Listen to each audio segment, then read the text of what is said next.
Hi friends, Pastor Terry here. We are Dalhousie Church, and this is Overtime. 3 periods of play, 3 points to the sermon, and here's a little bit more. In particular, I wanted to talk about grammar. As exciting as that sounds, I'm sure. Grammar matters. Words matter. I craft my sermons. I write out the text in full, more or less. If you ever wanted a copy of my sermon text, just ask. I'll send you a PDF file of it. I try to be intentional about the language that I use. If this word is more effective than that word, I try to pick that word. And then on a Sunday morning, I deliver it, maybe 90%, 95%, something like that.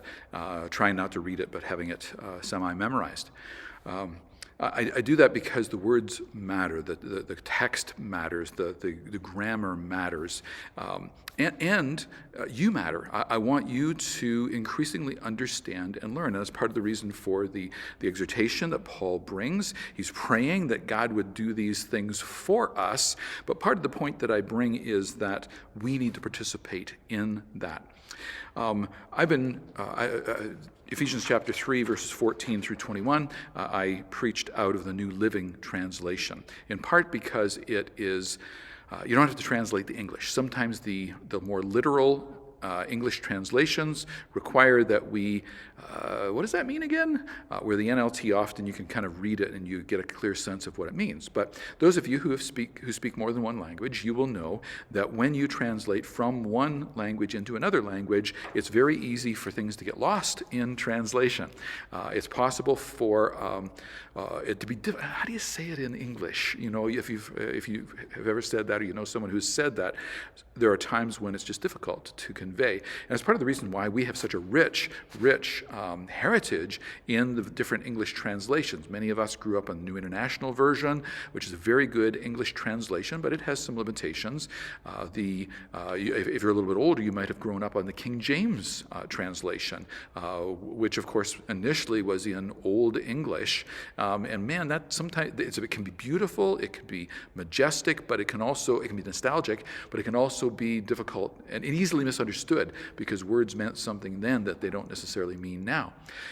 New Living Translation is one of the more recent English translations from, in this case, from the Greek, because the book of Ephesians, the letter to the church in Ephesus, was written in Greek, the Greek language, and it wasn't written in the classical Greek language, which the language of Socrates and Plato. This was written in Koine Greek, which is more the everyday street kind of language.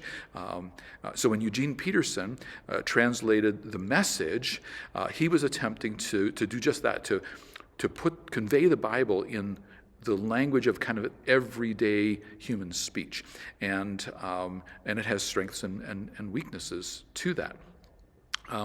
So the first thing that I'll do is I'll point out, so the New Living Translation takes chapter 3, verse 14 through 19. In the Greek is one sentence. It's another one of these long sentences of Paul's. I think it's 18 words in the Greek that are a part of this one long sentence. The New Living Translation divides it into 4 sentences, 6 sentences maybe it is. I counted it earlier and I don't remember the number, so that we can comprehend it better.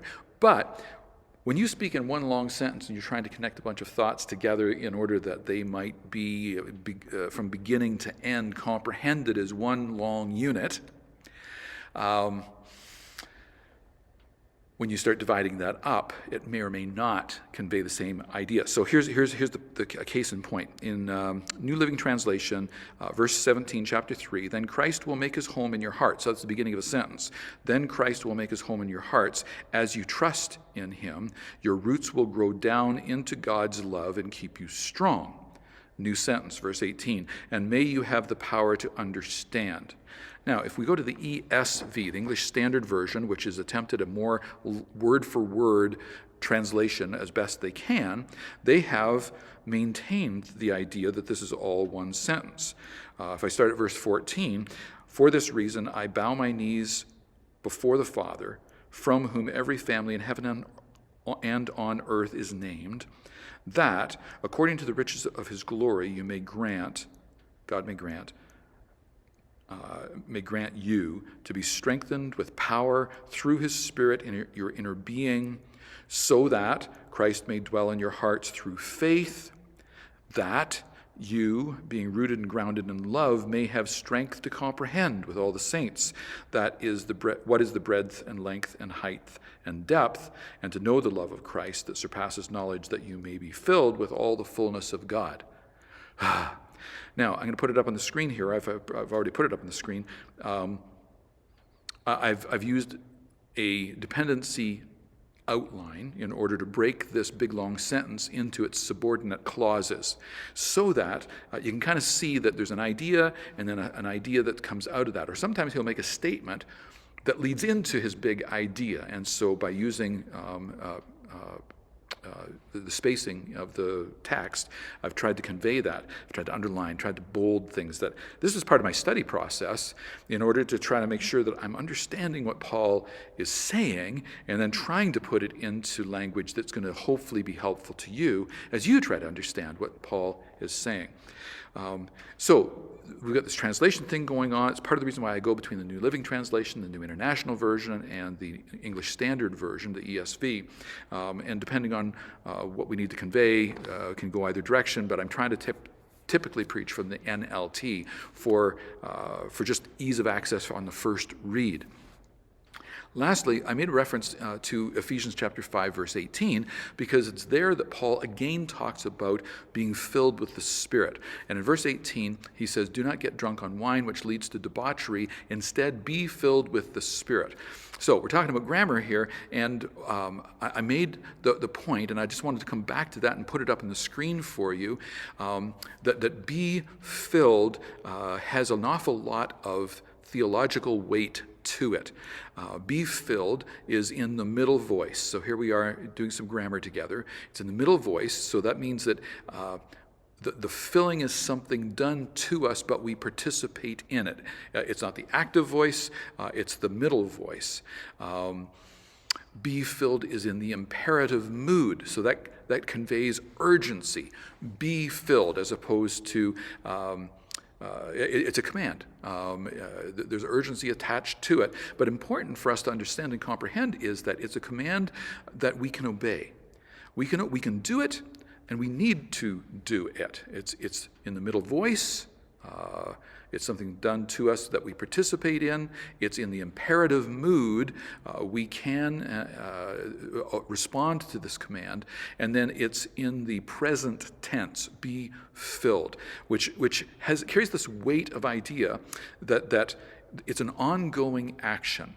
The concept is that we are to continuously be filled. And if we go back to my sailing metaphor, the sails need to be adjusted in order to respond to how the wind is blowing. And we want to be those who are responsive to the wind of the Spirit in our lives, and we need to adjust the sails according to that. So the grammar helps speak to that, or grammar does speak to that, and if we pay attention to the grammar, we're going to learn and be more responsive to it.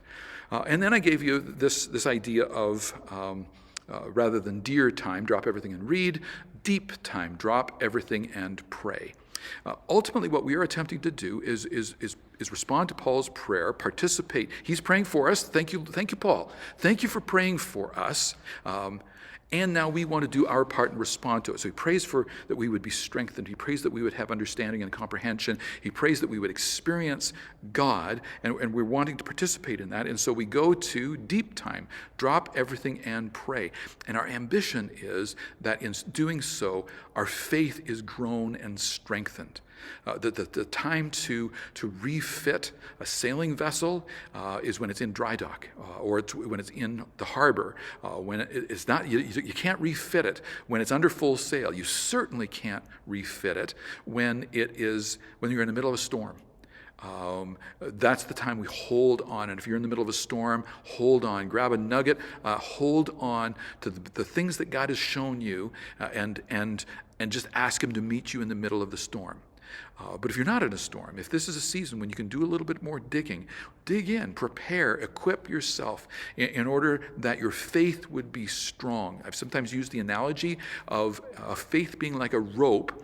The question is, what's it attached to? So if you think of somebody rappelling down a cliff, what's it attached to? It wants to be, my faith needs to be attached into the bedrock of who God is, and then the more I pull on it, it's a living rope. The more I pull on it, the more I lean on it, the stronger it becomes, the more helpful it is to me. This is what we're longing for.